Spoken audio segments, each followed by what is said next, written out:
ये पीएफएससी 2025 के जो भी कैंडिडेट्स प्रिपेयर कर रहे हैं तो उनके लिए ये इम्पॉर्टेंट है कि पेपर टू को भी आप पैरेलली लेकर के चलें।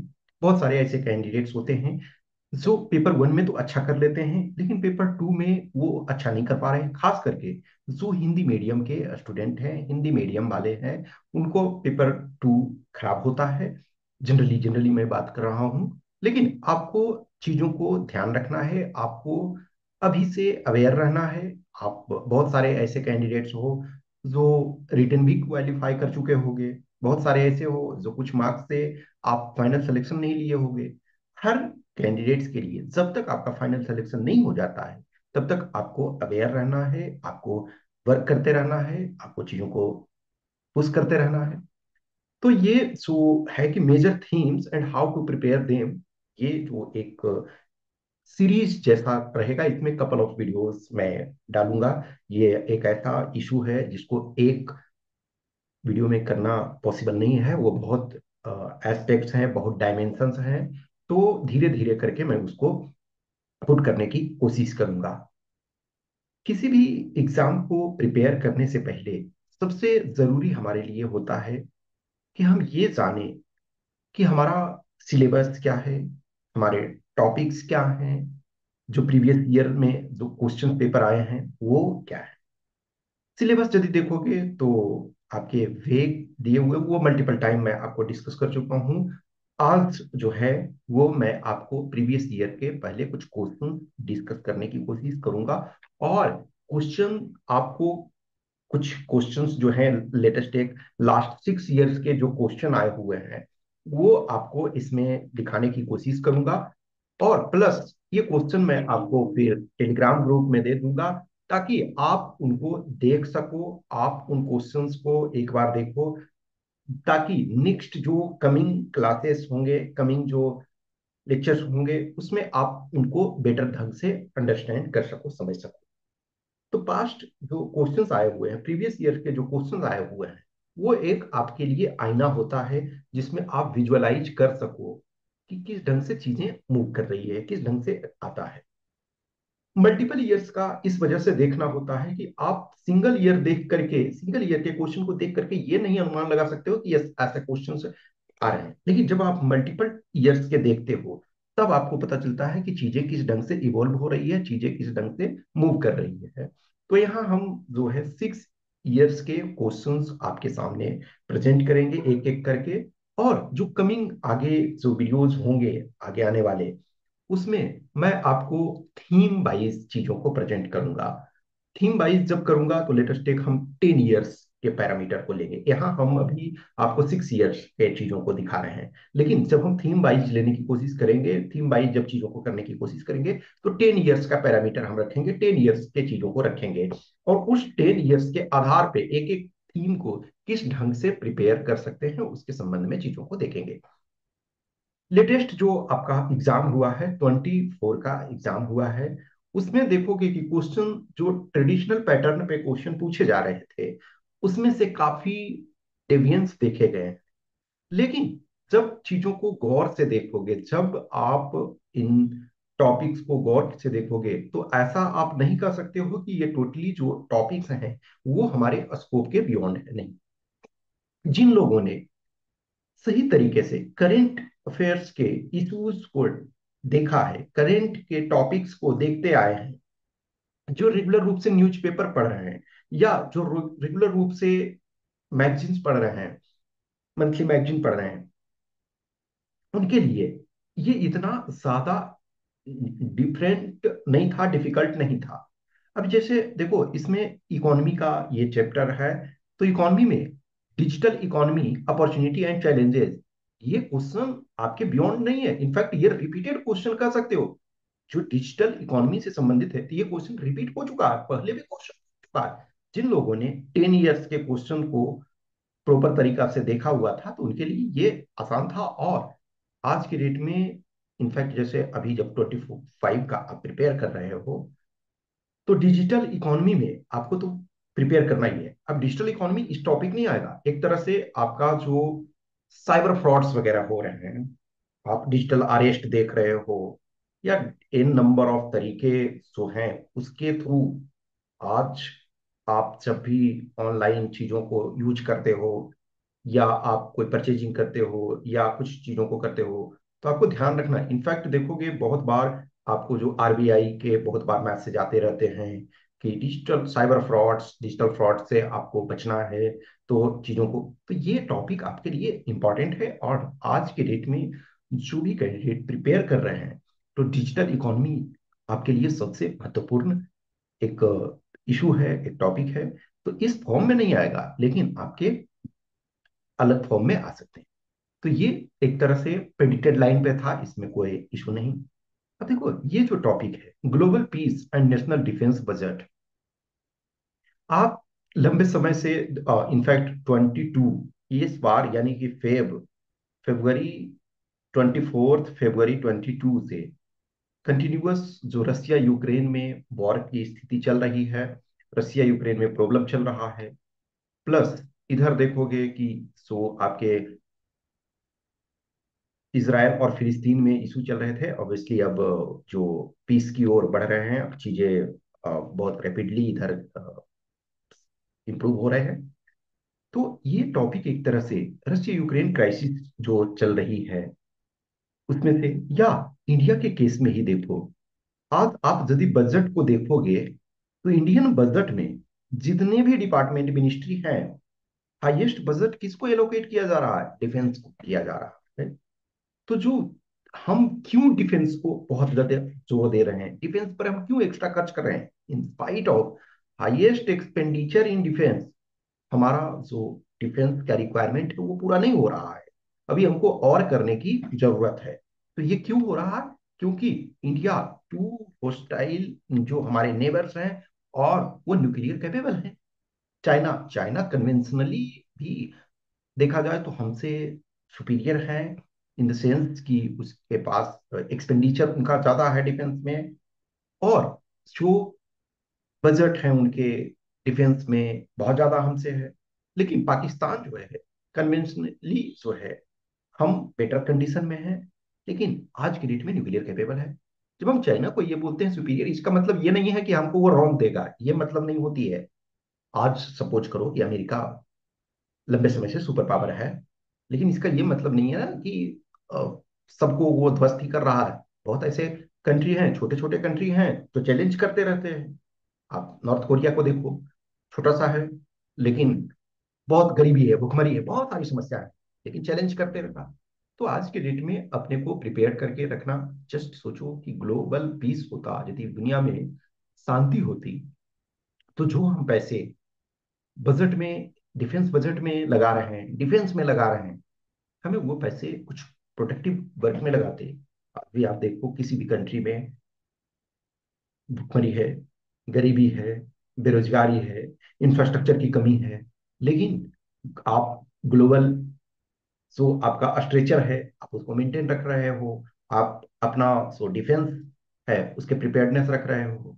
तो ये एक तरह से ये भी टॉपिक जो है आपका एक्सपेक्टेड लाइन पे था। नेक्स्ट आपका ट्राइबल रेसिस्टेंस। देखो, ट्राइबल पे आपका दो टॉपिक है। एक तो tribal resistance to colonial rule, plus एक tribal culture in the age of globalization. अब ये tribal resistance to colonial rule, ये ट्रेडिशनली ये टॉपिक क्या है, पेपर वन का है। पेपर वन में इससे क्वेश्चन पूछा जाता। या जैसे आप देखोगे कि जो कुछ स्टेट कमीशन है, जैसे बीपीएससी हो गया, जेपीएससी हो गया। अब ये जैसे बीपीएससी और जेपीएससी, ये इनके फेवरेट टॉपिक, बीपीएससी में मोर और लेस रेगुलर बेसिस पे क्वेश्चन पूछे जाते हैं। तो बीपीएससी जेपीएससी और होंगे, अब सब सारे कमीशंस के तो मैं नहीं ट्रैक करता हूँ, तो जिनके जैसे मैं ट्रैक करता हूँ उनके संबंध में मैं बता रहा हूँ। तो उसमें आपके जो मेंस के होते हैं, फेवरेट टॉपिक होते हैं, एवरी ईयर हिस्ट्री वाले पार्ट में पूछे जाते हैं। लेकिन इधर देखोगे कि जो गवर्नमेंट है, वो ट्राइबल के लिए, जैसे जनजातीय गौरव दिवस सेलिब्रेट करने के लिए स्टार्ट किया गया, जनजाति गौरव जो है, ट्राइबल्स हैं, उनके लिए बहुत सारी चीजें की जा रही है। तो कहीं ना कहीं उनके, जब भी हम किसी समूह के लिए, किसी ग्रुप के लिए कुछ करते हैं, तो हमें ये जानना होगा कि उनकी प्रेजेंट कंडीशन क्या है, और वो प्रेजेंट कंडीशन उनकी क्यों है। जैसे कोई, आप यदि आज वेल टू डू हो, यदि आप अच्छे कंडीशन में हो तो दो चीजें हैं। एक तो आप अपने मेहनत के बूते पे, जैसे सपोज करो कि आप में से बहुत सारे ऐसे कैंडिडेट हो जिनका फैमिली कंडीशन बहुत खराब है। फैमिली कंडीशन बहुत खराब का मतलब है फाइनेंशियली आप उतने वेल टू डू नहीं हो, सोशल स्टेटस आपका बहुत अच्छा नहीं है, लेकिन आप अपनी मेहनत से अपने सोशल स्टेटस को, अपने इकोनॉमिक स्टेटस को बहुत अच्छा कर सकते हो। लेकिन कुछ ऐसे हो जिनका हिस्टोरिकल रीजंस के कारण आपके पिताजी, आपके दादाजी, आपके परदादा और परदादा के परदादा या जो भी है, या तो उनको लीगेसी में लैंड मिला और प्रॉपर्टी मिली, या आप किसी शाही खानदान से बिलोंग करते हो, या आप के पूर्वजों ने बहुत ऊंचा पोस्ट प्राप्त किया, कुछ भी, तो किसी की कंडीशन बहुत अच्छी। लेकिन जब हम एग्रीगेट देखते हैं तो ट्राइबल के, तो ट्राइबल क्या है, वो नेचर के गोद में रहते हैं, प्रकृति की गोद में रहते हैं, और कभी भी उन्होंने जरूरत से बहुत ज्यादा चीजों को एकुमुलेट करने में भरोसा नहीं दिखाया। कुछ एक्सेप्शन को छोड़ दिया जाए तो मेजोरिटी जो है वो प्रकृति से उतना ही लेते हैं जितना कि उनका जरूरत होता है, और वो प्रकृति के प्रोटेक्टर भी कहे जाते हैं। तो जब हम मॉडर्न तरीके से चीजों को देखें तो उनको वो सारी सुविधाएं नहीं मिल पा रही जो अदर लोगों को मिल रहा है। तो जब ब्रिटिशर्स आए तो ब्रिटिशर्स ने क्या देखा कि जो आपके फॉरेस्ट थे उनको रिसोर्स के रूप में देखा। इन्होंने जो ट्राइबल्स थे उन्होंने अपनी लाइवलीहुड के लिए देखा, अपने अपने जीवन के सर्वाइवल के लिए एक इंपॉर्टेंट इंग्रेडिएंट्स को देखा। लेकिन जो औपनिवेशिक शासन थे, शासक थे, जो रूलर थे, उन्होंने उसको रिसोर्स के रूप में देखा। जैसे सिंपल एक एग्जाम्पल लूं, आपके पेरेंट, ग्रैंड पेरेंट्स, या उनके फादर और या उनके ऊपर इन्होंने ये लगाया, प्लांट्स लगाया, कुछ सपोज करो मैंगो के गार्डन लगाए, आम के बगीचे लगाए, तो वो आम को खा रहे थे, कुछ रिश्तेदारों को दे रहे थे, कुछ चीजों। आपने सोचा कि आम बेटर है कि हम आम के पेड़ को काट दें और उसको बेच दें तो बहुत फायदा हो जाएगा। तो आप एक तरह से उसको उस फॉर्म में नहीं देख रहे हो कि ये बहुत लोगों को जीविका प्रोवाइड करा रहा है, बहुत सारे जो पक्षी हैं नेचर को भी कंट्रोल कर रहा है, नेचर को भी। तो आप आए पेड़ काट दिए। तो यही औपनिवेशिक शासन की और बहुत सारी समस्या। तो जब उन्होंने चीजों को एक तरह से उनके जो जो ट्रेडिशन थे, कल्चर थे, वे ऑफ लाइफ थे, उनके इकोनॉमी थे, सोशल जो उनके सोशल स्टेटस थे, उसको डिस्ट्रॉय करना जब शुरू किया तो ट्राइबल्स ने रेसिस्टेंस किया। जैसे आप सन्यासी रिवेलियन के बारे में सुने होंगे, बिरसा मुंडा रिवेलियन के बारे में सुने होंगे, संथाल रिवेलियन के बारे में सुने होंगे, रामोसी रिवेलियन, बहुत सारे आपके ट्राइबल रिवोल्ट हुए हैं तो उसके संबंध में। तो ये आप हर कोई जो है, आप उसको जनरल हिस्ट्री में आप पढ़ते थे। लेकिन ट्रेडिशनली ये टॉपिक जो है हम पेपर वन के पॉइंट ऑफ व्यू से करते थे। लेकिन हमेशा ये बोला जाता है कि जब पेपर वन और पेपर टू दोनों को आपको इंटीग्रेटेड वे में करने की कोशिश करना चाहिए। तो और ये जो पेपर एक तरह से ये आपको आईना दिखाने वाला है कि आप किसी चीज को इग्नोर नहीं कर सकते हो उस सेंस में, ठीक है। तो ये गलत। फिर देखो importance of tropical rain forest, ये भी क्या है, ये ट्रेडिशनली पेपर वन का क्वेश्चन हुआ करता था ये टॉपिक। लेकिन इधर देखोगे कि जो अमेजन रेन फॉरेस्ट है, तो दुनिया का लार्जेस्ट जो लंग्स ऑफ द वर्ल्ड कहते हैं, तो दुनिया का लार्जेस्ट जो आपका ट्रॉपिकल रेन फॉरेस्ट है वो अमेजन फॉरेस्ट। और देखोगे आप कि रेगुलर बेसिस पे वो श्रिंक हो रहा है, वो रेगुलर बेसिस पे उसका एरिया कम हो रहा है। आप डिफरेंट प्लेसेस में फॉरेस्ट फायर देख रहे हो। तो जो आपके ट्रॉपिकल रेन फॉरेस्ट हैं उनका इंपॉर्टेंस आप जान रहे हो कि दुनिया में जो इकोलॉजिकल बैलेंस रखने के लिए एटलीस्ट 33% एरिया में फॉरेस्ट होना चाहिए, फॉरेस्ट कवर होना चाहिए, ग्रीन कवर होना चाहिए, वन थर्ड से ज्यादा एरिया में ग्रीन कवर। और अभी हम नहीं अचीव कर पा रहे हैं। आप इंडिया जैसे कंट्री के केस में देखो, बहुत स्थिति खराब है। और इंडिया में भी कुछ राज्य ऐसे हैं, latest tech Bihar, UP, Punjab, Haryana, ये सब में क्या है, बहुत कम फॉरेस्ट हैं। हमें चाहिए फॉरेस्ट हो। तो ये एक तरह से देखो इकोलॉजी वाला और इन्वायरमेंट का एक टॉपिक जो है आपको रेगुलर वो पूछा जाता है, लेकिन उसमें से थोड़ा सा इस बार चेंजेस किया है। तो आप इसको जरूरत है। इस ईयर का एक जो टफेस्ट टॉपिक ये था, इसको कंप्रीहेंड करना ये मुश्किल था। ये जैसे देखो, इंग्लिश इन इंडिया, डेविएंस और वेरिएंस, अब इन दोनों टॉपिक्स को समझना एक तरह से कि आप किस ढंग से चीजों को, अब देखो, व्यतिक्रम और भिन्नता, तो ये आपके लिए एक तरह से चैलेंजिंग था। डेविएंस इन द सेंस है कि सोशल रूल्स को ब्रेक कर रहा है, सोशल रूल को ब्रेक कर रहा है, या फिर एक तरह से हमारे लाइफ में चेंजेस वो ला रहा है, क्या है। देखो आज अ, हम जैसे फॉर एग्जांपल लो कि कहीं ना कहीं इंग्लिश का एक मैं एग्जांपल दे रहा हूँ कि जैसे 24 में जो है 5 लोगों को भारत रत्न दिया गया इंडिया में, ठीक है। 24 में 5 लोगों को दिया गया भारत रत्न। उसमें से एक नाम आप लोग सुने होंगे, जानते ही होंगे, कर्पूरी ठाकुर।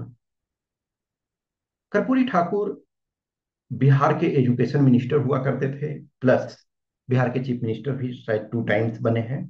और उनके बेटे भी एक हैं, रामनाथ ठाकुर, वो central union council of minister में मिनिस्टर ऑफ स्टेट हैं, ठीक है। तो उन्होंने क्या किया था कि एज एजुकेशन मिनिस्टर रहते हुए बिहार में इंग्लिश की कंडीशन आज भी मेजोरिटी की अच्छी नहीं है। जब मैं मेजोरिटी की कहता हूं तो इसका मतलब ये नहीं है कोई कहोगे कि बिहार से हैं ये हैं इनकी इंग्लिश इतनी अच्छी है, वो यहाँ मायने नहीं रखता। एग्रीगेट हम देखते हैं तो आज भी इंग्लिश जो है बिहार, यूपी, ये सब हिंदी बेल्ट वाले में, उनमें बहुत सारे प्रॉब्लम्स हैं। और आप सिविल सर्विसेज वगैरह में भी ऑन एन एवरेज देखते रहते हो रेगुलर कि हिंदी पट्टी वाले का रिजल्ट कम हो रहा है, या हिंदी मीडियम वालों के साथ नाइंसाफी हो रहा है, ये सारी चीजें हो रही। तो एक जो कर्पूरी ठाकुर जी जिनको भारत रत्न मिला 24 में, जब वो आए तो उन्होंने क्या किया कि जो 10th क्लास में इंग्लिश जो कंपलसरी था पास होना, वो उसको ऑप्शन कर दिया कि आप पास हो तब भी कोई दिक्कत नहीं है और नहीं पास हो तब भी। कहीं ना कहीं वो क्या किया कि इंग्लिश के सीखने में हमें प्रॉब्लम्स क्रिएट किया। और आज भी मैं गांव गया हुआ था, तो मैंने देखा कुछ बच्चे जो 10th के एग्जाम देने वाले हैं इस ईयर, तो उसमें से बहुत सारे हैं जो इंग्लिश का क्लासेस नहीं करते हैं और इंग्लिश सीखने पर भी ध्यान नहीं देते हैं। बोल रहे थे, मैं पर्सनली बात किया तो बोले कि इंग्लिश में तो पास हो या फेल हो उससे कोई फर्क तो पड़ता नहीं है। मैंने समझाया कि देखो डियर, भले आज के डेट में आपको उसका मार्क्स ऐड हो या ना हो, लेकिन भविष्य में आपको जरूरत होगा। हो सकता है आप हिंदी मीडियम से चीजों को प्रिपेयर करो, मैं उसके खिलाफ नहीं हूं कि सबको मैं बोलूंगा कि इंग्लिश मीडियम में ही करो, लेकिन आपको इंग्लिश बेसिक्स तो जानना चाहिए। तो ये ऐसी सिचुएशन हो रही है, तो उनको एक तरह से भारत रत्न मिला। और कहीं ना कहीं ये मुद्दा आया था, तो थोड़ा सा एक्चुअली मैं ये नहीं कर रहा हूँ कि उसी के कारण क्वेश्चन पूछा गया, लेकिन एक ये इशू था। जैसे भी किसी को देखो, भारत रत्न इंडिया में आपको लिमिटेड लोगों को मिलता है, ये फर्स्ट टाइम ऐसा है ना कि जो 5 पीपल को 1 ईयर में दिया गया। अदरवाइज मैक्सिमम क्या है, 3 ईयर्स, 3 पर्सन को दिया जाता था, इनफैक्ट मल्टीपल ईयर्स में। तो इनफैक्ट आज तक देखो तो जो भारत रत्न जब से मिलना स्टार्ट हुआ, तो बहुत ऐसे ईयर में आप देखोगे कि एक भी को नहीं मिला। तो लिमिटेड लोग होते हैं, और जिनको यदि मिलता है हम उनके बारे में जानना हमें चाहिए। अब यदि सपोज करो कि आपको MS स्वामीनाथन जी को मिला, फिर चौधरी चरण सिंह को मिला, फिर लाल कृष्ण आडवाणी, और ठीक है, तो जिन जिन को मिलता है हम उनके बारे में जाने, भले हम उनसे इत्तेफाक रखते हों या एक तरह से हम उनसे एग्री हों डिसएग्री हों। जैसे कर्पूरी ठाकुर जी को मिला, और कहीं ना कहीं वो पॉलिटिकल रीजन था, क्योंकि उनके 100 ईयर उनका बर्थ एनिवर्सरी के हो रहा था बिहार में। एक तरह से सीट चाहिए था एनडीए को, जो कि है पॉलिटिकल इशू अपनी तरफ से, लेकिन यदि किसी को कुछ मिल रहा है भारत रत्न जैसा हाईएस्ट अवार्ड, तो हमें उनके बारे में जानना चाहिए। तो ये एक टॉपिक मैं समझता हूँ कि टफर साइड में था सबके लिए। नेक्स्ट जैसे tribal culture in the age of globalisation.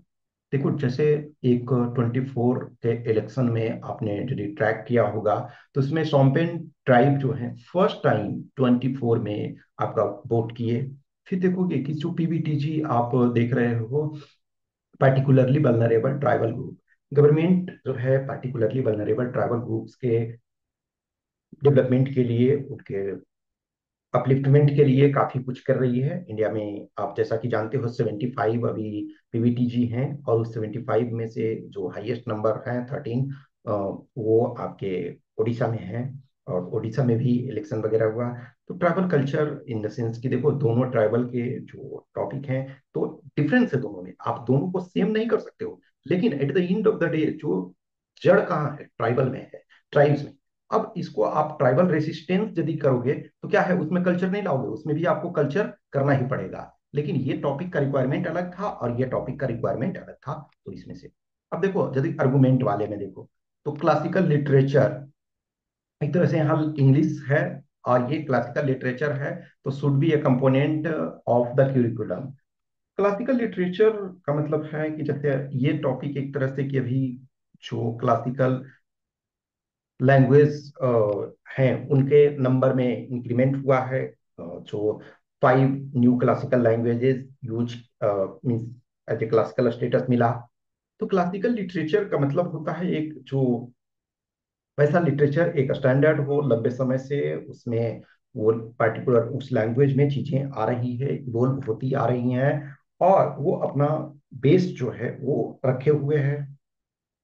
तो क्या ये शामिल किया जाना चाहिए? तो इसके ऑब्वियसली 4 में लीक हो गए तो बहुत सारे एडवांटेज हैं, हमें अपने हिस्ट्री को जानने को मिलता है, हमें अपने कल्चर को समझने का मौका मिलता है, हमें जो एक स्टैंडर्ड टेक्स्ट है वो जानने का मौका मिलता है।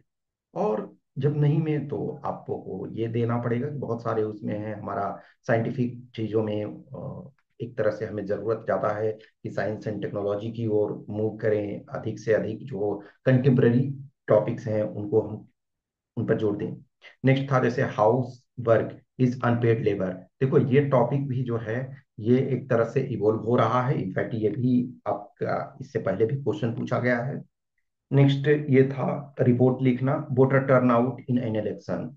चूंकि 24 में ये देखोगे कि 24 का जो इलेक्शन हुआ उसमें लास्ट इलेक्शन, जनरल इलेक्शन के कंपैरिजन में वोटर टर्नआउट कम था।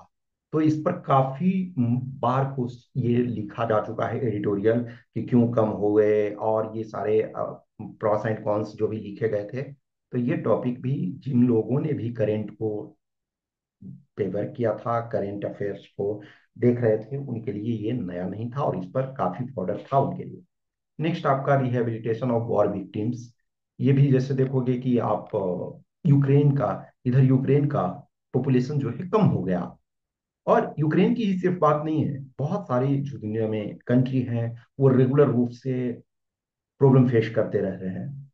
और जैसे आज आप मेन यदि आप एज ए इंडियन हो, और मेजोरिटी ऑफ एरिया में इंडिया में पीस की स्थिति ही है, पीस इन द सेंस कि इंडिया भी वॉर में नहीं है, लेकिन कुछ एरिया में कॉन्फ्लिक्ट्स हैं, जैसे जम्मू एंड कश्मीर है, नॉर्थ ईस्ट के कुछ एरिया में प्रॉब्लम्स होते हैं।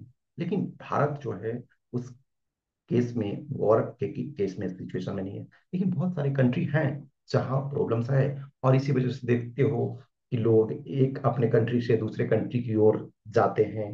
बहुत सारे लोग ऑब्वियसली बेटर कंडीशन के लिए जाते हैं, लेकिन जिनके पास रियल ये प्रॉब्लम है, जैसे फॉर एग्जांपल आप देखोगे इंडिया में जो स्टेट बहुत संपन्न है, बहुत वेल टू डू है, वहां के लोग भी फॉरेन जा रहे हैं। तो वो क्यों जा रहे हैं? इस वजह से नहीं कि उनके पास यहाँ अच्छी सुविधाएं नहीं है, वो तो और बेटर करना चाहते हैं। अब जैसे आपने डंकी रूट सुना है, यूएस जाने के लिए लोग इलीगल तरीके से जाते हैं, किसी ढंग से वहां पहुंचने की कोशिश। जिनका कि यहाँ आराम से अपनी जिंदगी जी सकते हैं, वेल टू डू फैमिली से बिलोंग करते हैं, वो भी वहां जाने की कोशिश करते हैं। लेकिन वो उनकी मजबूरी नहीं है, वो बेटरमेंट कर। लेकिन जहाँ वॉर विक्टिम्स है, जहाँ कंफ्लिक्ट बहुत ज्यादा चल रहा है, वहाँ बहुत लोगों की मजबूरी होती है। तो आप देखोगे कि ये डाइवर्सिफिकेशन है। अब हम 23 का टॉपिक देखते हैं। देखो cyber attacks, a new kind of warfare.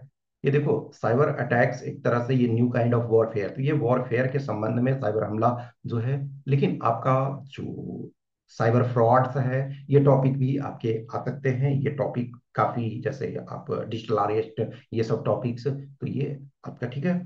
Next आपका India as an emerging leader in the world, new world order. तो जो नई विश्व व्यवस्था में भारत का उभरता नेतृत्व, ये देखो 23 का है, 23 का है, और 22 में आप देखोगे कि जो रशिया यूक्रेन क्राइसिस स्टार्ट होती है, तो भारत बहुत बार जो वॉर को एंड कराने के लिए, कॉन्फ्लिक्ट को एंड कराने के लिए काफी कोशिश किया। और इनफैक्ट देखोगे कि उसी टाइम 23 में इंडिया G20 का अध्यक्षता कर रहा था, और G20 का एक तरह से नए तरीके से भारत ने G20 के को ऑर्गेनाइज किया, जिसमें कि इंडिया के डिफरेंट पार्ट्स में डिफरेंट इवेंट्स करवाए। हर कोशिश किया गया कि हर स्टेट में एटलीस्ट जो लार्जर स्टेट हैं उसमें मेजर इवेंट कराने की कोशिश की गई, चाहे वो बेंगलुरु हो या फिर रांची हो या जम्मू एंड कश्मीर हो। हर जगह कोशिश किया गया कि हम भारत को प्रेजेंट कर सकें, भारत को प्रॉपर तरीका से दुनिया को दिखा सकें। और आप जान रहे हो कि एक इंडिया है कमिंग डेज में, मे बी आपको 2 डिकेड 3 डिकेड, तो इंडिया जो है एक इकोनॉमी के फ्रंट पे और अदर फ्रंट्स पे लीड करेगा। भारत दुनिया का तीसरी बड़ी अर्थव्यवस्था आने वाले दिनों में होने वाला है। तो इसके संबंध में ये भी। Next, Indian diaspora and its contribution to post independent India. आजाद भारत में प्रवासी भारतीयों का योगदान। देखो, रेगुलर बेसिस पे पहले आप देखोगे कि जो प्रवासी भारतीय सम्मेलन जो होता था वो आपका एवरी ईयर हो रहा था, लेकिन कपल ऑफ ईयर्स से 2 ईयर्स पे ऑर्गेनाइज किया जा रहा। तो जो महात्मा गांधी भारत आए एक तरह से, तो हम उसमें से प्रवासी भारतीय सम्मेलन करते आ रहे हैं। तो जो इंडियन पीपल हैं, जो भारत में एक भारतीय हैं, जो भारत के बाहर रह रहे हैं, तो उनके योगदान को सेलिब्रेट करते हैं हम। और कहीं ना कहीं जैसे आज अमेरिका लो, अमेरिका में आज बहुत सारे इंडियंस वहां रह रहे हैं। इनफैक्ट अमेरिका का टोटल पॉपुलेशन जो है करीब करीब उसके 1.5% या क्लोज टू 2% जो है अमेरिका के पॉपुलेशन में इंडियन जो ओरिजिन के, या तो अभी इंडियन वो हैं, और या इंडियन ओरिजिन के जो पीपल हैं वो वहाँ हैं, और वो काफी अच्छे कंडीशन में है। तो बहुत सारे कंट्री जो हैं वो एक तरह से हमारे फ्रेंडली रिलेशन वहां से है। कुछ ऐसे कंट्री हैं जिनसे स्थिति अच्छी नहीं है, वहां भी इंडियन रह रहे हैं।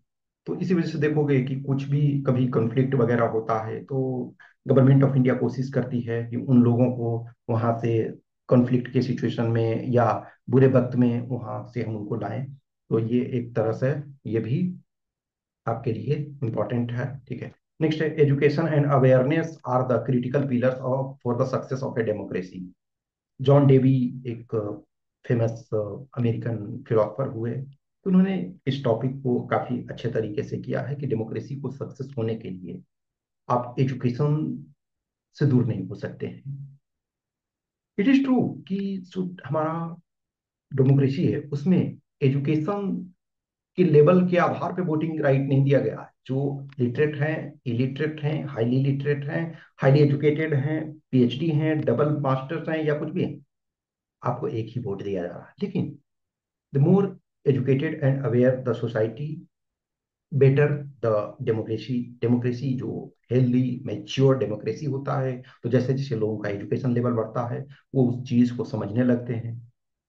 एक, सब लोग मान के चलो कि लिटरेसी और अवेयरनेस नहीं होती है, तो आदमी नैरो माइंडेडनेस से देखता है कि डायरेक्ट हमारा क्या बेनिफिट हो रहा है। लेकिन जब हम अवेयर होते हैं तो उन चीजों को देखते हैं कि एग्रीगेट कंट्री के लिए क्या हेल्पफुल है। नेक्स्ट आपका e waste the dark side of digital revolution. आज आप बहुत सारे ऐसे लोग हैं जो देखोगे कि एवरी ईयर या एवरी 2 ईयर्स या एवरी 3 ईयर्स मोबाइल चेंज कर रहे हैं। इनफैक्ट आज की डेट में जो मोबाइल आ रहा है, स्मार्टफोन, आप रेगुलर रूप से यदि अच्छे तरीके से यूज कर रहे हो और ऑप्टिमम यूज कर रहे हो तो वो 6-7 ईयर्स भी चल सकता है। लेकिन जो रफ तरीके से यूज करते हैं, कभी इधर गिराए कभी उधर गिराए, या कुछ ऐसे लोग हैं कि ठीक है जब भी नया मॉडल आता है वो खरीद लेते हैं। लेकिन हमारे पास पैसे हैं, हमने खरीद लिया, बट वो इलेक्ट्रॉनिक जो वेस्ट है वो आपका क्रिएट करता है, और वो कहीं ना कहीं उसमें बहुत सारे हार्मफुल सब्सटेंसेस होते हैं जो इन्वायरमेंट के लिए, हमारे हेल्थ के लिए हानिकारक होते हैं। तो उनके संबंध में नेक्स्ट आपका है, the geographical and linguistic diversity in India is it's real wealth. तो जो ज्योग्राफिकल एंड लिंग्विस्टिक डाइवर्सिटी है, जो कहते हैं ना कि रामधारी सिद्दीनकर ने एक संस्कृति के 4 अध्याय, यानी 4 चैप्टर्स ऑफ सिविलाइजेशन, हिंदी में एक्चुअली वो था संस्कृति के 4 अध्याय, उन्होंने लिखा कि जो भारत है अनेकता में एकता हमारे राष्ट्र की विशेषता है, यानी कि यूनिटी इन डाइवर्सिटी। तो is the main characteristics of India. Bharat, यदि आप कश्मीर से कन्याकुमारी तक देखो, या फिर आप अरुणाचल प्रदेश से गुजरात तक देखो, तो बहुत सारी डाइवर्सिटी है। और वो डाइवर्सिटी ज्योग्राफी के संबंध में है, लैंग्वेज के संबंध में है, फूड के संबंध में। तो आपको मेनली यहाँ ज्योग्राफिकल एंड लिंग्विस्टिक डाइवर्सिटी के संबंध में बोला गया है। लेकिन आप इसमें से कुछ और चीजों को भी थोड़ा सा ऐड कर सकते हो, फूड हैबिट्स और अदर चीजों को स्मॉल में। आपका मेन टारगेट होगा जो ज्योग्राफिकल एंड लिंग्विस्टिक डाइवर्सिटी। तो ये एक अच्छी भी चीज है। अब जस्ट इमेजिन करो कि भारत में आप जैसे कुछ ऐसे पर्सन होते हैं ना, कि जो रेगुलर रूप से सोचते हैं, कोशिश करते हैं, यदि उनके पास रिसोर्सेस होते हैं, पैसे होते हैं, तो फॉरेन ट्रिप जाते हैं अच्छे टाइम बिताने के लिए। लेकिन यदि भारत को देखो एग्रीगेट, तो आपको हर टाइप की चीजें मिलेगी। यदि आप डेजर्ट का मजा लेना चाहते हो, राजस्थान जा सकते हो, मरुस्थल है वहाँ आप, जैसलमेर, ये सब जा सकते हो। आपको हिल स्टेशन, तो बहुत सारे हिल स्टेशन हैं साउथ इंडिया से लेकर के नॉर्थ इंडिया। आप यदि देखो तो पूरा हिमाचल प्रदेश, जम्मू कश्मीर, उत्तराखंड में हिल स्टेशन है। इनफैक्ट राजस्थान में भी माउंट आबू देखो, या फिर तमिलनाडु में देखो कोडाई कनाल है आपका, उटक मंडलम या ऊटी है। तो बहुत आपके बहुत ऐसे हैं उस टाइप के। आप रिवर का मजा लेना चाहते हो, तो रिवर फ्रंट्स आपके डेवलप हो रहे हैं। जैसे आप अहमदाबाद में देखो, ठीक है, साबरमती रिवर फ्रंट। फिर आपके गंगा में क्रूज सिस्टम स्टार्ट हो रहे हैं। या आप बीच का मजा लेना चाहते हो, सी बीच का, तो उसमें आप देखोगे दोनों साइड हैं आपके, नॉर्थ ये आपके ईस्टर्न साइड, वेस्टर्न साइड दोनों। जैसे वेस्टर्न साइड आपके है, गोवा है, मुंबई है, फिर या गुजरात है। फिर ईस्टर्न साइड में देखो तो आपका पुरी से लेकर के एक तरह से आप उधर चेन्नई और ये सारे आंध्र प्रदेश बहुत सारे हैं। तो इंडिया का एक तरह से डाइवर्सिफिकेशन है, बहुत अच्छी चीजें हैं। नेक्स्ट आपका जो आर्गुमेंट में है, genetically modified crops are essential for food sufficiency. तो जीएम क्रॉप्स के बारे में देखोगे कि रेगुलर चर्चा होते रहती है। तो ये जब हम थीम वाइज चीजों को करने लगेंगे, तो हम आपको बताएंगे कि किस ढंग से प्रिपेयर करना है। आज मैं चीजों को दिखा रहा हूँ, और मैं ऑब्वियसली इसको टेलीग्राम ग्रुप में दे दूंगा पीडीएफ, ताकि आप उनको देख सको एक बार प्रॉपर, फिर से आप देखो, ठीक है। Capital punishment is a deterrent for heinous crime. अब ये जैसे जो कैपिटल पनिशमेंट है, ये भी मोर और लेस, देखो ये सब स्टैटिक टॉपिक है। जैसे अभी जेनेटिकली मॉडिफाइड, हाउएवर, ये इवोल्विंग टॉपिक है, लेकिन ये आज से नहीं। आप देखोगे 15-20 साल से ये रेगुलर चर्चा में रहता। कभी ना कभी, कभी गवर्नमेंट कुछ चीजों को लाती है, कभी कोई साइंटिस्ट है न्यू रिसर्च करते हैं। तो ये सब टॉपिक को एक तरह से आप, इवॉल्विंग है, लेकिन ये इसको एक तरह से पेरेनियल टॉपिक कह सकते हो। ये क्या है, ये टॉपिक हमेशा से रेगुलर चर्चा। नेक्स्ट आपका है depletion of water level in major city. ये अभी देखोगे कि अर्बन एरिया में, इनफैक्ट रूरल एरिया में भी मैं देख रहा हूँ अभी। और आप ले खुद ऑब्जर्व कर रहे हो, जैसे जब आप सपोज करो कि आप में से बहुत सारे हो रूरल एरिया से बिलोंग करते हो, तो आप अपने गांव में, आप अपने किसी आसपास के एरिया में देखते होंगे, हाँ कुछ ऐसे लोग हैं जो नदियों के किनारे, सपोज आपका घर हो सकता है, तो नदी के किनारे जब आप होते हो तो बहुत कम आपके डेप्थ में पानी आ जाता है। बहुत ऐसे गांव मैंने देखा है, मैं अपने स्टेट में ही। तो वहाँ बहुत कम आप ये करते हो, जहां मर्जी है टेम्पोररी बेसिस पे भी हैंडपंप लगा देते हो। लेकिन समर के सीजन में, जैसे मैं अपने गांव वगैरह में देखता हूँ, तो अब नॉर्मल जो आपके बोरवेल थे, वो काफी सक्सेसफुल नहीं रह रहे हैं गर्मी के मौसम में। फिर आपको नए तरीके से चीजों को करना पड़ा। तो इसका कारण क्या हो रहा है कि हम जो रिक्वायरमेंट है उससे ज्यादा एक्सप्लॉइट कर रहे हैं। तो ये अर्बन एरिया में, और खास करके जैसे बैंगलोर आपके हो गए, दिल्ली में आप देखते हो कि पानी के लिए हाहाकार रहता है। कुछ एरिया है जहाँ टैंकर के पास लोग लाइन लगाए हुए रहते हैं। Increasing presence of women in Indian sports. तो इंडियन स्पोर्ट्स में देखोगे कि महिलाएं बहुत आगे आ रही हैं। तो ये भी टॉपिक आपके रेगुलर बेसिस पे, इस टाइप के क्वेश्चंस वीमेन पे, जैसे आप देखोगे डिफेंस वाले में ही ये आया। ये आपका 22 का पेपर है। तो what can be done to stop wars. देखो यहाँ 24 में आप देखोगे तो ग्लोबल पीस था, और डिफेंस आपका बजट, नेशनल डिफेंस बजट, ये है what can be done to stop wars. ये देखो इनफैक्ट 22 में ही हमने बताया कि जो फरवरी में आपका स्टार्ट हुआ जो रशिया यूक्रेन क्राइसिस, और उस ईयर का एक तरह से उसी बेस पे ये टॉपिक पूछा गया था। नेक्स्ट आपका, सॉरी, एक ये पहले, the campaign to save the endangered species, तो इंडेंजर्ड स्पीसीज को बचाने के लिए जो हमारा प्रयास है, ठीक है, वो। नेक्स्ट आपका emerging presence of women in the Indian arm forces, देखो इसके पहले आप देख रहे हो तो ये आपका increasing presence of women in Indian sports, और यहाँ देखोगे कि emerging presence of women in Indian arm forces, क्या है, दोनों ईयर में आपको, चूंकि महिलाओं को उस ड्यूरेशन, ये तब क्वेश्चन पूछा गया जब महिलाओं को supreme court, honourable supreme court ने हर विंग्स में अलाउ करने की के लिए ऑर्डर दिया, और आप देखोगे अब एनडीए और सीडीएस ये सब जगह जो है महिलाएं आ रही हैं।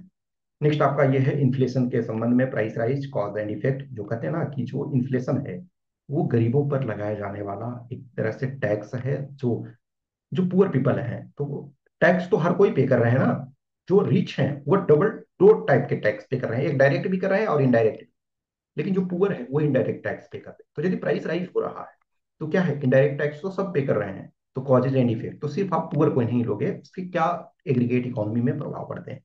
नेक्स्ट जैसे था synthesis of eastern wisdom and western science a needed goal for humanity, ये टॉपिक एक तरह से फिलोसफिकल, हाईली फिलोसफिकल था, जो बेटर तरीके से इस टॉपिक को समझ पा रहे थे वही वो लिख सकते हैं, अदरवाइज इसमें से आपका प्रॉब्लम क्रिएट था। ये टॉपिक में, जैसे इस सब टॉपिक में क्या है, अच्छे तरीके से लिखते तो बहुत अच्छे मार्क्स मिलते हैं, लेकिन यदि आप नहीं समझ पाए तो फिर आपको मार्क्स नहीं मिल पाते हैं उस लेवल के। नेक्स्ट आपका Indian arm forces are a combination of strategic thinking and timely action, अब ये देखो इसमें एक विमेन के रिलेटेड स्पेशल आ गया, ये देखो वॉर से संबंधित आ गया इंडियन आर्म फोर्सेस, तो ये क्या है, आर्म फोर्सेस से रिलेटेड ही आपके जो तीन टॉपिक एक तरह से, means war, arm forces, arm forces क्या है, वॉर करने के लिए भी है और रोकने के लिए भी है, ठीक है, तो इस पर ये काफी था, ठीक है। नेक्स्ट आपका video game sharpen the mind, actually video game पे पहले भी आ चुका है, तो कुछ है जो वीडियो गेम किलर गेम्स वगैरह पे भी आ चुके हैं। United Nations organisation has become redundant, United Nations पे भी रेगुलर रूप से आपके न्यूज आते रहते हैं, इंफॉर्मेशन आते रहते हैं। नेक्स्ट आपका था evidences of fellow feeling during the Covid 19 pandemic, Covid 19 pandemic के ड्यूरेशन में जो फेलो फीलिंग है, यानी कि जो हम एक दूसरे को मदद करने के लिए रेडी हो रहे थे, उसके एविडेंसेस प्रेजेंट करने थे, जैसे इनफैक्ट हमारे प्राइम मिनिस्टर ने भी उसमें बोला था कि सिर्फ आप ह्यूमन बीइंग को ही नहीं, एनिमल बीइंग्स, बर्ड्स हैं, पक्षी हैं, उनके प्रति भी आपको जागरूक रहने की जरूरत है, उनके प्रति भी आपको दया का भाव रखना है, उनके प्रति भी आपको ऐसा फीलिंग रखना है कि वो भूखे ना मरे। जस्ट सोचो, एक डॉग है, अब उसको भी तो खाना चाहिए, बहुत बार आज के डेट में देख रहे हो कि बहुत सारे जो डॉग्स हैं अर्बन एरिया में, वो उनके साथ प्रॉब्लम क्रिएट हो रहा है, वो बहुत बार देखोगे कि जो डॉग बाइट्स जो हैं काफी केसेस बढ़ते जा रहे हैं, इसके कारण क्या होते हैं, एक कारण ये भी होता है कि उनको भोजन नहीं मिल पाता है, चीजें सही तरीके से नहीं चल पाती है, तो कभी कभी वो थोड़ा सा डेंजरस हो जाते हैं। देखो हर जो लिविंग बीइंग है उसको फूड चाहिए, फूड तो बेसिक चाहिए ना, जानवर को कपड़े नहीं चाहिए, उनको अच्छे आवास नहीं चाहिए, लेकिन भोजन तो वो भी करेंगे, तो ये देखा गया। नेक्स्ट आपका green energy progress in India, तो green energy progress in India, ये भी आपका एक तरह से ग्रीन एनर्जी रेगुलर बेसिस पे 22 में ये इस वजह से इंपॉर्टेंट था कि जो हमने 10% जो इथेनॉल ब्लेंडिंग था वो हमने 22 में अचीव किया था, तो ये टॉपिक इंपॉर्टेंट उस ईयर के लिए था। नेक्स्ट आपका 21 वाला है Chinese economic policy in countries bordering India, जो भी इंडिया के आसपास के कंट्री हैं, चाहे वो नेपाल हो चाहे वो पाकिस्तान, पाकिस्तान तो ऑब्वियसली हमारा जो एक तरह से इनमी बनने से ही रहा है, तो चाइना का भी हमारे से हॉस्टिलिटी है, तो चाइना क्या है, पाकिस्तान को जितना हो सकता है वो हर डायरेक्शन में प्रमोट करता है, तो पाकिस्तान को तो हर हमेशा से करता रहा है, लेकिन काफी समय से देखोगे बांग्लादेश में भी काफी चाइना अपना इंटरेस्ट दिखा रहा है, फिर नेपाल में आपका दिखा रहा है, म्यांमार में, श्रीलंका में, मालदीव में, तो ठीक है, तो Chinese economic policy in countries bordering India, ये संबंध में, ठीक है। वर्क फ्रॉम होम, अब बून और बेन, तो इसमें देखोगे कि जो लॉकडाउन जब लगा तो वर्क फ्रॉम होम का कल्चर खास करके आईटी फील्ड में जहां हो सकता है, सर्विसेज सेक्टर में, अब हर जगह तो आप नहीं कर सकते हो ना, एक जो वर्कर फैक्ट्री में काम कर रहा था और उसको मैनुअल लेबर करना पड़ रहा था, फिजिकल काम करना पड़ रहा था, तो वो तो नहीं कर सकता था, लेकिन जहाँ हो सकता था। तो ये टॉपिक था, party politics in India is a flourishing family business. ये एक्चुअली ये टॉपिक आज भी रिलेवेंट है, लेकिन ये अदर फॉर्म में है। जैसे आप देखोगे कि जितने भी पार्टी हैं या जितने भी लीडर्स हैं, तो बहुत सारे मैक्सिमम क्या कोशिश करते हैं, अपने बच्चे को, अपने फैमिली मेंबर्स को ही ये करते हैं। जैसे आप साउथ से, कोई स्टेट ऐसा नहीं है जो इससे अछूता है। आप सपोज करो कि कर्नाटक लो, तो कर्नाटक में क्या है, बीएस येदुरप्पा है तो उनके बेटे हैं। फिर आप देखोगे कि तमिलनाडु है, तो तमिलनाडु में स्टालिन जो है उनके फादर करुणानिधि, फिर स्टालिन के बेटे हैं। आंध्र प्रदेश में देखो, जगन मोहन रेड्डी हैं। फिर या फिर ये आपके अभी चंद्रबाबू नायडू हैं। फिर आप उड़ीसा में देखो, तो मतलब हर जगह जो है वो चल रहा है। बिहार में आप लोग तो लालू प्रसाद यादव, या फिर नेशनल लेवल पे भी आप लोग तो कांग्रेस पार्टी में देख रहे हो, या फिर बीजेपी में ही देखो। ऐसा नहीं है कि बीजेपी में आप अनुराग ठाकुर देखो, अनुराग ठाकुर के फादर क्या थे, वो हिमाचल प्रदेश के चीफ मिनिस्टर थे।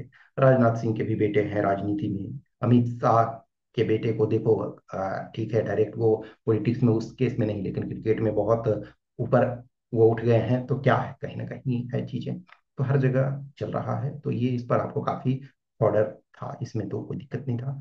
Unemployment and the new education policy, तो अनएम्प्लॉय न्यू एजुकेशन पॉलिसी जो 2020 आया, तो वो कैसे अनएम्प्लॉयमेंट, तो उस समय के लिए ये काफी रिलेवेंट था। लेकिन अभी चूंकि जो न्यू एजुकेशन पॉलिसी है आज भी रिलेवेंट है, लेकिन उसमें देखो एजुकेशन हम इवोल्व कर रहे हैं। जो न्यू डिमांड है आज, जो हमारा सोसाइटी है, आज का जो हमारा कंट्री का कंडीशन है, वो काफी इवोल्व हो रहा है। तो हमें उसके संबंध में, नेक्स्ट आपका urbanisation is hazardous to human health. जो हम अर्बनाइजेशन हजार्डस है, लेकिन अर्बनाइजेशन अनऑर्गेनाइज्ड तरीके से जो हो रहा है वो मेनली हजार्डस है। तो इस पर डायमेंशन आपको खोलने की जरूरत है। नेक्स्ट आपका infiltrators are a threat to India security. ये देख रहे हो कि रेगुलर बेसिस पे आपके जहां जहां इंटरनेशनल बॉर्डर हैं, तो इन्फिल्ट्रेटर्स आ रहे हैं। नेक्स्ट आपका election in state should be held simultaneously. अभी भी देखो वन नेशन वन इलेक्शन चल रहा है, तो ये भी टॉपिक इंपॉर्टेंट आपका है। Farmers protest are politically motivated, अभी भी चल रहा है। जो डल्लेवाल हैं, देखोगे कि 54 ईयर्स, सॉरी 54 या 55 डेज से हंगर स्ट्राइक पे हैं। ठीक है, वो चल रहा है। ऑक्सीजन सिलेंडर क्राइसिस, वो ऑब्वियसली उस समय जो कोविड 19 के टाइम में था। पोल वायलेंस इन वेस्ट बंगाल, ये भी इलेक्शन के कारण ये हुआ था। 2020 में ये है कि भारत की आंतरिक सुरक्षा के समक्ष उभरते खतरे। देखो इधर जो आप कपल ऑफ ईयर्स में 2-3 साल से देख रहे हो कि जो इंटरनल सिक्योरिटी पे डायरेक्ट क्वेश्चन नहीं पूछ रहा। एक इसके पहले यदि देखो, तो इंटरनल सिक्योरिटी पे मोर और लेस एवरी टाइम क्वेश्चन पूछ रहा था। लेकिन जो 25 है, उसमें इंटरनल सिक्योरिटी पे क्वेश्चन पूछने की काफी संभावना है। इसका कारण क्या है कि अभी देखोगे कि जो इधर मैंने एक उस पे वीडियो भी अपलोड किया था, उसमें है ना कि जो ऑनरेबल होम मिनिस्टर है अमित शाह जी, उन्होंने कहा कि जो 2026 में 31 मार्च के पहले हम एक तरह से माओइज्म को खत्म कर देंगे। स्पेसिफिकली उनका रिफरेंस जो था वो छत्तीसगढ़ के संबंध में था। लेकिन उसके उनके वो घोषणा के बाद ही कुछ दिन बाद देखोगे कि जो माओइस्ट अटैक हुआ, जिसमें शायद 10 या समथिंग हमारे जवान जो है शहीद हो गए। तो उसके बाद भी उन्होंने उस बात को दोहराया कि मैं ये जो भी है, मैं इन द सेंस है कि वो अकेले फाइट नहीं कर, इन द सेंस की in the capacity of home minister, उन्होंने फिर उस चीज को दोहराया।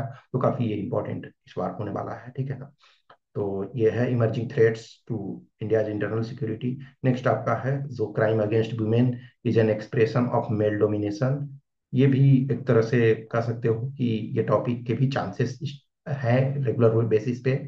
नेक्स्ट है भारतीय इलेक्ट्रॉनिक मीडिया के में साख का संकट, crisis of credibility in Indian electronic media. ये भी इवॉल्विंग टॉपिक है। भारत की अंतर्राष्ट्रीय सीमाओं की रक्षा करना भारतीय सशस्त्र सेनाओं के लिए एक चुनौतीपूर्ण कार्य है। देखो इसके पहले, इसके ये तो पहले वाला है, हम चूंकि रिवर्स में चल रहे हैं। ये टॉपिक कभी बाद में रिपीटिशन एक तरह से अलग तरीके से हुआ। नेक्स्ट आपका प्रतिस्पर्धात्मक भारतीय समाज में शिशु पालन एक चुनौती है, यानी parenting in A competitive Indian society is a challenge. Next आपका है ensuring social justice is a human right, ठीक है। तो ये आपका कॉन्स्टिट्यूशन में भी है चीजें। नेक्स्ट आपका solitude during the pandemic is not unwelcome. ये टॉपिक उस समय बहुत सारे लोगों ने कंप्रिहेंड करने में इसको डिफिकल्टी महसूस हुआ। नेक्स्ट आपका political awareness among the social elites in कंसिक्वेंशियल।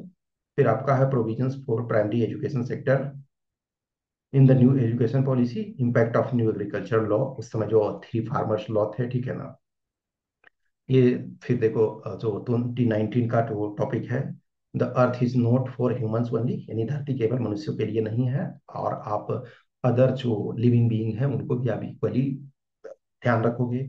अब यदि कोई सो एनिमल्स हैं, कोई पशु हैं, या कोई जीव हैं, वो हमारे एरिया में इंटरफेयर कर रहे हैं, कारण क्या है कि हम उनके जो लिविंग हैबिटेट्स हैं उनको डिस्ट्रॉय कर रहे हैं। Next, the impact of social media on social relationship. ये एक देखोगे कि टॉपिक ऐसा है कि इसके प्रॉब्लम्स बढ़ते जा रहे हैं। आज हम बहुत बार हम अपने ही लोगों से फेस टू फेस बात बहुत कम करते हैं। कभी कभी आप देखना, टेबल पे 5 लोग बैठे हुए हैं या कहीं, मैक्सिमम टाइम सब अपने अपने मोबाइल पे बिजी रहते हैं, जबकि आप आए हैं उनसे बात करने के लिए, लेकिन उसी बीच में आपका कॉल आ जाता है। बहुत बार ये होता है कि आपको जब किसी से, हम सपोज फ्रेंड से मिलने जा, अनलेस इमरजेंसी ना हो, तुम ये कर सकते हैं ठीक है हम बाद में बात करेंगे। यदि मैं किसी के पास आया हूँ बात करने के लिए, तो बेटर है कि रादर देन हम मोबाइल पे दूसरे से, वहां के लोगों को छोड़ करके दूसरे जगह से करें, तो हमें उनसे करना चाहिए। कहीं ना कहीं जो आपके ये सोशल मीडिया है, बहुत सारे हेल्पफुल हैं, लेकिन बहुत सारे इसके नुकसान भी हैं। नेक्स्ट आपका sustainable farming is the need of the hour then rhetorical promises. जो टिकाऊ कृषि शब्दाडंबर पूर्ण बाधाओं की अपेक्षा इस समय, ये ठीक है, टिकाऊ कृषि, ठीक है, इसमें शब्दाडंबर पूर्ण बाधाओं की अपेक्षा इस समय की आवश्यकता है, ठीक है। The role of Indian army in nation building, देखो इस पर आर्म फोर्सेस पे रेगुलर रूप से आपसे क्वेश्चन पूछा जा रहा है, तो यही आपको थीम को देखना है। मैं इस पर आगे वही धीरे धीरे करके करूंगा। नेक्स्ट आपका है online gaming is dangerously attractive to youth. अब देखो इसके बाद है, क्या है, एक आया था ना कि जो video game sharpen the mind, तो आपको क्या है, थीम रिपीट हो रहा है ना कहीं। अब एग्जैक्ट वही तो नहीं देगा ना, लेकिन आपको उस सेंस में आपको उस टॉपिक को होलिस्टिकली देखना पड़ेगा। नेक्स्ट आपका the complexity and unpredictability of Indian politics, यानी भारतीय राजनीति की जटिलता एवं अप्रत्याशितता। नेक्स्ट आपका रिपोर्ट राइटिंग में है, द डिजिटल टेक्नोलॉजी में replace books with computers, homework should be banned at primary level education, the rising juvenile abuse और water scarcity and access to drinking water. देखो वाटर स्कार्सिटी, जो आपका challenge, water drinking water का problem और problem of water in urban area, ये भी topic. तो देखोगे कि कुछ टॉपिक्स आपने देखा कि रिपीटेड नेचर के होते हैं, जो आपको पहले पूछे गए। कभी कभी ये आपने देखा कुछ टॉपिक में कि सेम, मतलब नेक्स्ट ईयर ही रिपीट कर दिया। अब सपोज करो कि एक जगह आपको पूछ रहा है कि वीमेन का, एक जगह emerging trends of women in, आपको डिफेंस एक जगह पूछ रहा है, आपको स्पोर्ट्स में और डिफेंस के संबंध में, या इंटरनल सिक्योरिटी के संबंध में, जैसे पहले देखो रेगुलर रूप से रिपीटेड क्वेश्चन पूछते थे। तो ये जो हमने है 6 ईयर्स के आपके, अभी मैंने कुछ चीजों को देखा, 6 ईयर के चीजों को देखा, तो इसका क्वेश्चन पेपर आपको जो ये है स्लाइड, ये आपको एज पीडीएफ मिल जाएगा टेलीग्राम वाले ग्रुप में, केन स्टडीज वाले में। और आगे हम और थीम वाइज चीजों को सेपरेट करने की कोशिश करेंगे, और उस पर कुछ चीजों को आपको ऑर्डर देंगे कि किस ढंग से आपको वर्क करना है। देखो हमेशा ध्यान रखो कि जब हम प्रिपेयर करते हैं किसी एग्जाम के, तो हमारे पास कुछ चीजें शॉर्ट नोट्स में हो, ताकि हम लास्ट मोमेंट पे रिवाइज कर सकें। कुछ हमारे पास इंफॉर्मेशन हो जिसको हम एज ए, सपोज करो लेटेस्ट कोई डेटा है, लेटेस्ट कोई रिपोर्ट है, लेटेस्ट कोई फाइंडिंग्स है, उसको हम यदि ऐड करते हैं तो हमारे लिए वो बेनिफिशियल होता है। एक होता है कि हमारे लिए जो बेस है, कोर है, कि इस टॉपिक में जो कोर आइडियाज हैं, तो उस कोर आइडिया को हम ऐड करते हैं। सपोज करो वीमेन पर कुछ इशू आता है, तो मान के चलो हर थीम में आप कुछ कोटेशन यूज करते हो, कुछ पर्सन हैं या कुछ रिपोर्ट है, कुछ फाइंडिंग्स हैं, उनके फॉर्डर को रिपोर्ट ये प्रेजेंट करते हो, तो वो आपके यदि रेडीमेड में होते हैं तो वो बेटर है। रेडीमेड आपके कंटेंट हैं तो वो आपका टाइम भी सेव करता है। लेकिन कुछ चीज़ों को लेटेस्ट हमको करंट पे डेटा के संबंध में, डेटा से चीज़ों को बैकअप करते हैं, तो हमारा वो जस्टिफाई होता है। किसी भी टॉपिक में सबसे इम्पोर्टेंट जो हमारे ऐसे वगैरह के लिए है वो हमारा आइडिया होता है। सपोज आपके जो ऐसे लिखे जा रहे हैं 300 वर्ड्स के हैं, रिपोर्ट 200 वर्ड्स में है, आर्गुमेंट आपके 300 वर्ड्स के हैं। तो 300 वर्ड्स में आप सपोज एक ऐसे लेते हो 300 वर्ड्स, तो आप क्या कर सकते हो, 4 आइडियाज। 4 आइडियाज काफी हैं।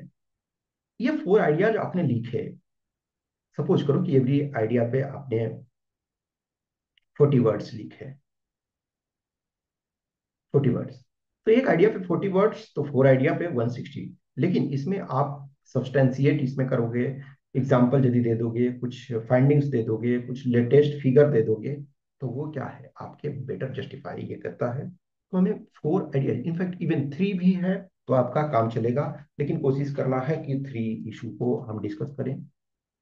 तो बहुत सारे इश्यूज हैं, बहुत सारी चीजें हैं, उसको हम डिस्कस करेंगे। कुछ क्वेश्चंस, क्यूरी, डाउट्स होता है तो आप कमेंट बॉक्स में कमेंट कर सकते हो, या हमें इस व्हाट्सएप नंबर या इस टेलीग्राम नंबर पे संपर्क कर सकते हो। इस पर इस सीरीज में हमने आपको बोला कि हम और कई वीडियो अपलोड करेंगे। फिर जैसा कि हमने आपको टेस्ट वगैरह के संबंध में भी बताया कि टेस्ट भी स्टार्ट आपका हो जाएगा, उसके संबंध में आपको ऑलरेडी बता चुके हैं, और फिर चीजें आगे चलता रहेगा। Okay, thank you.